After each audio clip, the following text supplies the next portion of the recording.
Doctor Vijata, आजकल जिस दौर से हम लोग गुजर रहे हैं वहां पर डायबिटीज बहुत ज्यादा दिखाई देती है। हर दूसरे बंदे में डायबिटीज दिखाई देती है। कि कैसी भी डायबिटीज है, आपको टाइप 1 है, टाइप 2 है, इसमें आपकी जो पैनक्रियाज है वो इफेक्ट होती है। ये अनुलोम विलोम स्ट्रेस मैनेजमेंट बहुत जरूरी है डायबिटीज के रोगियों के लिए। पका हुआ भोजन आपको सिर्फ जीभ के टेस्ट के लिए खाना है, बॉडी के लिए आपको अपने रोग को ठीक करने के लिए कच्चा भोजन खाना है।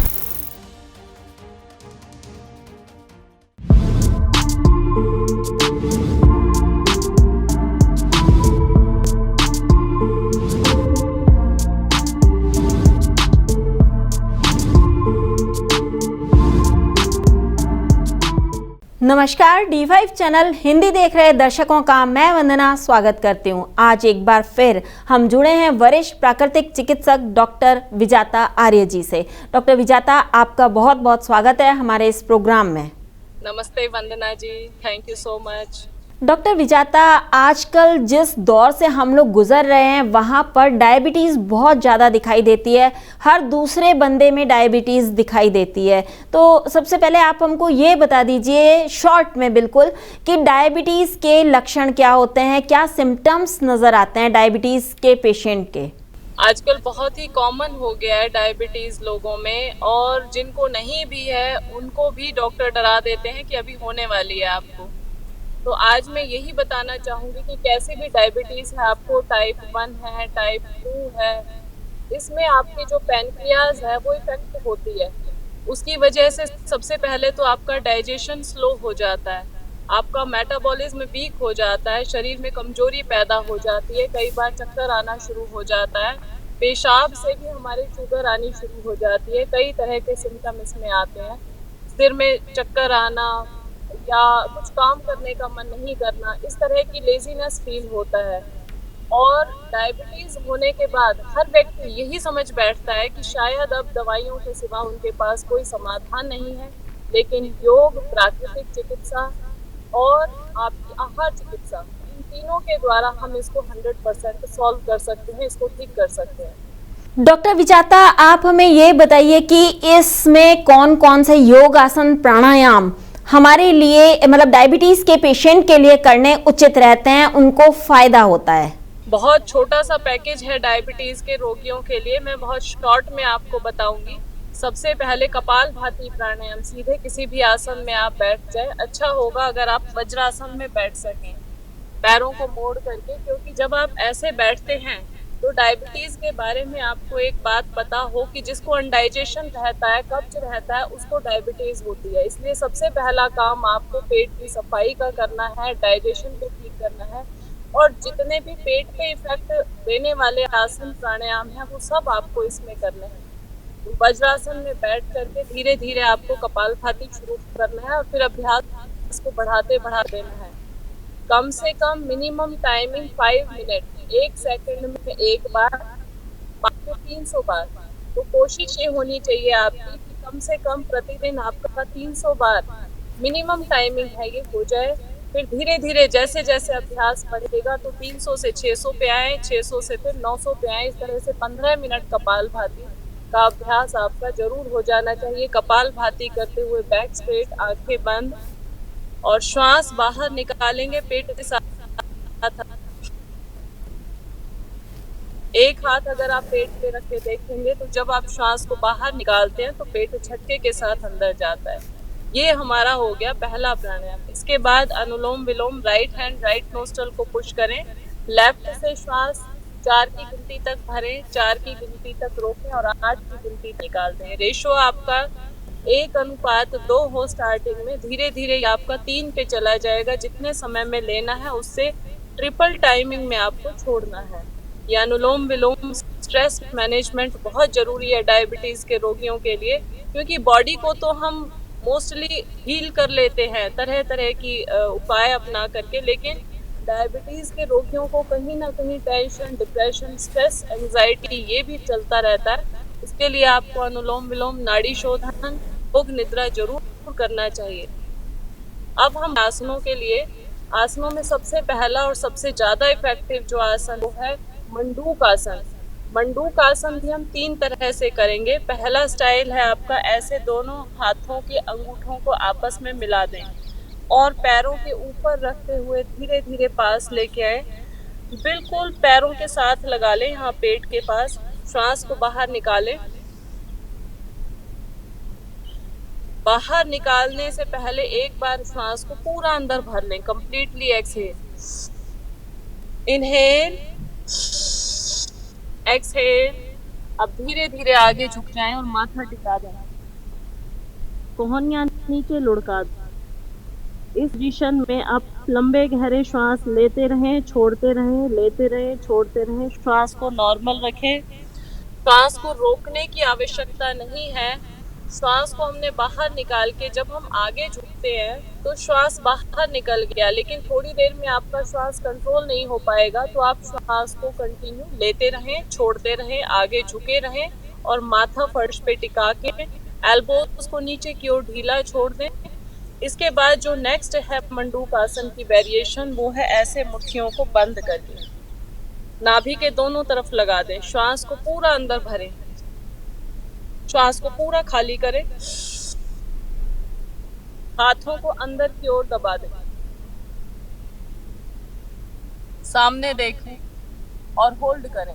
इस कंडीशन में भी जब आपका श्वास रुकेगा नहीं तो आप श्वास को नॉर्मल कर दें और डीप ब्रीदिंग करना शुरू करें। लंबा गहरा श्वास भरें, लंबा गहरा छोड़ें। और हर आसन को कम से कम 1 मिनट का अभ्यास जरूरी है। मैं ये अक्सर देखती हूँ, योगिक प्रैक्टिस जब भी हम करते हैं तो बहुत फास्ट करते हैं। 1-2 सेकंड किया या आधा मिनट किया, उससे काम नहीं चलेगा। कम से कम हर आसन को, हर प्राणायाम को थोड़ा लंबा समय तक दें। अगर ज़्यादा इफेक्ट चाहते हैं तो एक आसन में 5 मिनट तक रुकें। अब दूसरा अभ्यास करेंगे। लेफ्ट हथेली नीचे, राइट ऊपर, सांस भरेंगे, पूरा श्वास बाहर निकालेंगे, पूरा अंदर दबा लेंगे, आगे झुकेंगे, सामने देखें, होल्ड करेंगे। श्वास कंट्रोल नहीं होता है तो लंबे गहरे श्वास लेते रहेंगे, छोड़ते रहेंगे। श्वास नॉर्मल रखते हुए करेंगे, डीप ब्रीदिंग करते हुए। इसमें आप हाथों को ऐसे अंदर बाहर, आगे पीछे, पेट की मसाज भी कर सकते हैं। जब आपने मंडूक आसन किया तो हाथों को आगे पीछे मसाज दे करके करेंगे। ये हमारा 3 तरह से मंडूक आसन हो गया। फर्स्ट वेरिएशन ये वाली है, सेकंड ये वाली है और थर्ड ये वाली है। ये तीनों वेरिएशन से 1-1 मिनट और हर आसन को कम से कम 5-5 बार दोहराएंगे। आपने मंडूक आसन किया, हर पोजीशन को 5 टाइम्स करें। अब दूसरा जो सबसे अच्छा आसन है वो है अर्ध मत्स्येंद्र आसन। सबसे पहले एक पैर को ऐसे मोड़ करके रखें, दूसरा पैर इसके ऊपर यहाँ रखें।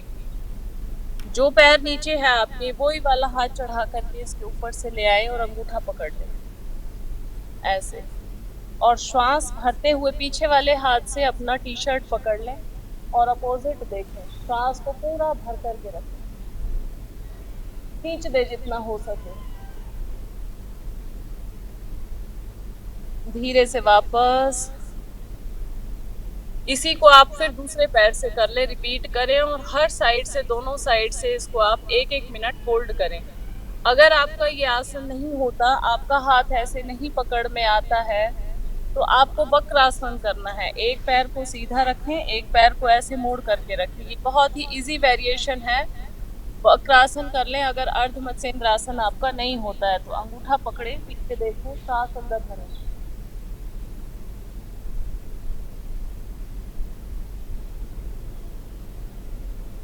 इसी तरह से दूसरे पैर से कर लें।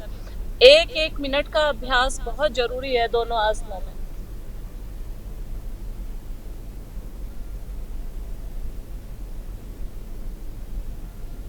धीरे से वापस।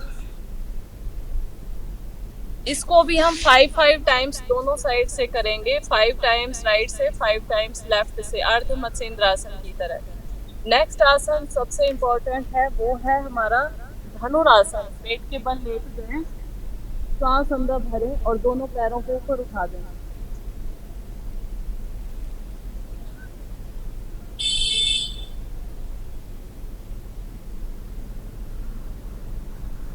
इस आसन में भी आपको 1 मिनट कम से कम रुकना है और तुरंत इसको करने के बाद जब आप बैठेंगे वापस तो पश्चिमोत्तानासन करेंगे, क्योंकि बैक को अभी पीछे की तरफ मोड़ा है, अब आगे मोड़ेंगे। Inhale, exhale.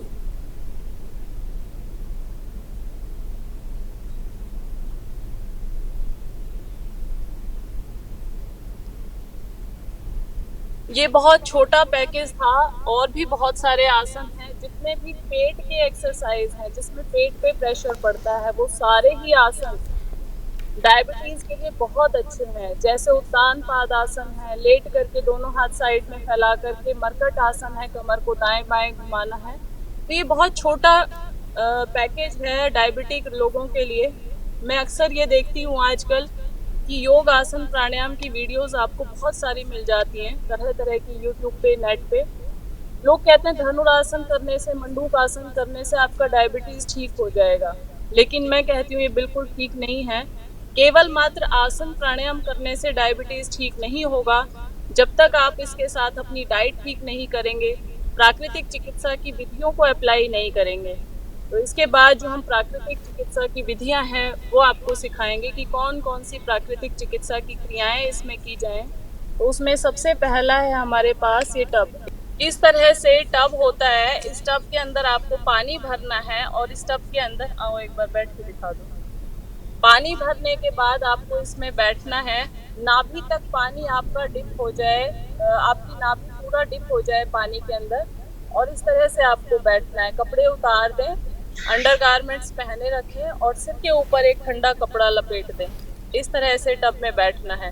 हाथ में एक टॉवल लेकर के ऐसे पेट को रगड़ते रहना है धीरे धीरे, दाएं से बाएं, बाएं से दाएं, जिससे कि पेट की मसाज हो जाए। पानी के अंदर बैठे बैठे ही आपके हाथ में टॉवल है, मैं देती हूँ, इससे आप ऐसे पेट को रब करते रहें।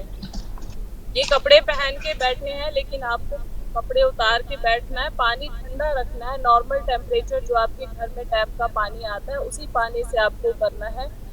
अगर कोई ज़्यादा कमज़ोर व्यक्ति है, डायबिटीज़ के रोगी मोस्टली कमज़ोर हो जाते हैं, तो हल्का सा गुनगुना पानी ले ले, या बदल बदल के करवाएं, गर्म पानी का, ठंडे पानी का।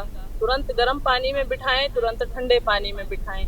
इस तरह से ये टब स्नान आपके लिए बहुत ज़रूरी है, क्योंकि हमारा पूरा का पूरा डाइजेस्टिव सिस्टम डायबिटीज़ के रोगियों का वीक हो जाता है, कमज़ोर हो जाता है। और आपको हैरान कर देने वाली बात है ये कि अपच, अनडाइजेशन ही डायबिटीज़ का रूट कॉज होता है। जब तक हमारा पेट ठीक नहीं होगा, डायबिटीज़ ठीक होने वाला नहीं है। अब वो लपेट दो। इस तरह से इसमें कम से कम आधा घंटा, मिनिमम टाइमिंग है 30 मिनट्स, इतना जरूर करें।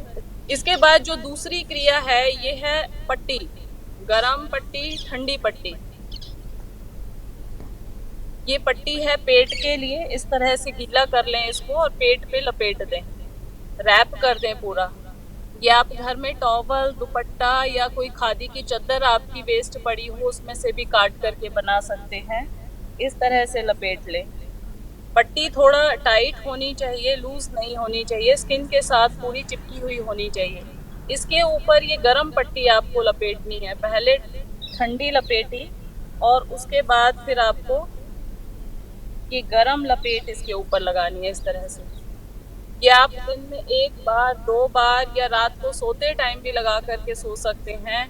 ये पट्टियाँ लपेट लगानी है। अगर मिट्टी की आपके पास अवेलेबल है तो मिट्टी की पट्टी आप लगा सकते हैं घर में, क्योंकि जब हमारे पास मिट्टी अवेलेबल नहीं है वहाँ पे हम ये ठंडी पट्टी का प्रयोग करते हैं। लेकिन अगर आपके पास मिट्टी अवेलेबल है तो आप कोशिश करें कि मिट्टी की पट्टी पेट के ऊपर ज़रूर लगाएं सुबह शाम। हमारे यहाँ इतने पेशेंट्स आते हैं डायबिटीज़ के, पेट जिनका ठीक हो गया उसका डायबिटीज़ ठीक हो गया। तो ये जो क्रियाएं मैंने बताई आपको, टब स्नान और ये ठंडी लपेट। इसके बाद जो तीसरी क्रिया है वो है पेट की सफाई एनिमा के द्वारा। उसमें हाई कॉलन इरिगेटर होता है जिसमें हम मशीन पे लिटा कर करवाते हैं, लेकिन घर में अगर आप कर रहे हैं तो एनिमा का प्रयोग आप कर सकते हैं। एक पॉट आएगा आपको और उसको दीवार पे लगा करके रेक्टम में डाल करके पेट में पानी चढ़ा लें, थोड़ी देर होल्ड करें, टहल लें, जितना हो सके घूम लें, और उसके बाद आप जाएं टॉयलेट के लिए और आपका पूरा पेट क्लीन हो जाएगा। 3 क्रियाएं हो गई पेट के लिए, टब बाथ, दूसरा हमारा ठंडी लपेट पेट की, और तीसरा है एनीमा। इन तीनों क्रियाओं को आपको प्रतिदिन करना है। अगर समय है आपके पास तो दोनों टाइम करें, सुबह और शाम दोनों टाइम करें। प्राकृतिक चिकित्सा की 3 विधियां, एनीमा, मिट्टी की पट्टी, कटी स्नान, ठंडी लपेट, ये जरूरी है। आपको डायबिटीज है तो आपका डाइजेशन वीक है, और डाइजेशन को स्ट्रांग बनाने के लिए प्राकृतिक चिकित्सा की ठंडी गर्म लपेट, कटी स्नान और एनीमा इसके लिए बेहतरीन उपचार है। इसके बाद हम आते हैं डाइट थेरेपी के बारे में, आहार चिकित्सा। आहार चिकित्सा आपकी ऐसी हो जिसमें कम से कम 80% आपका खाना कच्चा होना चाहिए। सुबह उठने के बाद आंवला एलोवेरा जूस लें, अर्ली मॉर्निंग 3-4 ग्लास पानी पिएं। उसके बाद नाश्ते में खीरा, करेला, टमाटर का जूस बहुत अच्छा है डायबिटिक लोगों के लिए। इसमें अच्छा होगा थोड़ा गिलोय भी डाल लें, गिलोय के पत्ते या गिलोय की डंडी का रस वो आप निकाल करके वो भी मिला सकते हैं। और पत्ती चिकित्सा बहुत ही कारगर है डायबिटिक लोगों के लिए। नीम, जामुन, शीशम, सदाबहार, एक इंसुलिन का भी पौधा आता है बहुत अच्छा, उससे भी बहुत अच्छे रिजल्ट लोगों को मिलते हैं। तो जितने भी पत्ते आपके चारों तरफ अवेलेबल हैं, मेन आपका गिलोय हो गया, नीम हो गया, तुलसी हो गया, जामुन हो गया, सदाबहार हो गया, ये सारे पत्ते, अमरूद के पत्ते, बेल पत्थर का पत्ता बहुत अच्छा है डायबिटिक लोगों के लिए। बेलगिरी सभी जगह अवेलेबल होता है। हमारे सेंटर के अंदर तो बहुत सारे हमने लगाए हुए हैं इस तरह के औषधीय पौधे, क्योंकि जब भी जो भी रोगी यहाँ आते हैं तो हम उनको पत्ती चिकित्सा करने के लिए बोलते हैं। सुबह नो टाइम है और थोड़ा सा पानी ऊपर से पिए तो ये ग्रीन जूस तैयार हो जाता है। ये ग्रीन जूस अंदर ब्लड में जाकर के जितना भी शुगर का लेवल बढ़ा हुआ होता है उसको ठीक करना शुरू कर देता है। तो ये आप या तो इसको जूस बना करके पी सकते हैं, आपसे पत्ते नहीं चबाए जा रहे हैं तो इसका ग्रीन जूस बना करके आप ले लें, या ऐसे ही चबा करके ऊपर से पानी पी लें। इसके बाद नाश्ते में भर के प्लेट आप मौसम के फल खाएं, जामुन है तो जामुन खाएं, पपीता खाएं, सेब खाएं, जो भी मौसम का फल है आपका 3-4 तरह के वो आप सुबह लें प्लेट भर के। दोपहर के खाने में भर के प्लेट सैलेड। मैं आपको भर के प्लेट क्यों बोल रही हूँ, क्योंकि ये सैलेड और फ्रूट्स ही आपकी दवाई है। हम थोड़ा सा खाते हैं, एक एप्पल खा लिया या थोड़े से जामुन खा लिए या थोड़ा सा खीरा टमाटर खा लिया, ये जब थोड़ा खाते हैं तो वो भोजन है आपका, लेकिन जब इसको आप प्लेट भर के खाते हैं तो वो आपकी दवाई बन जाता है।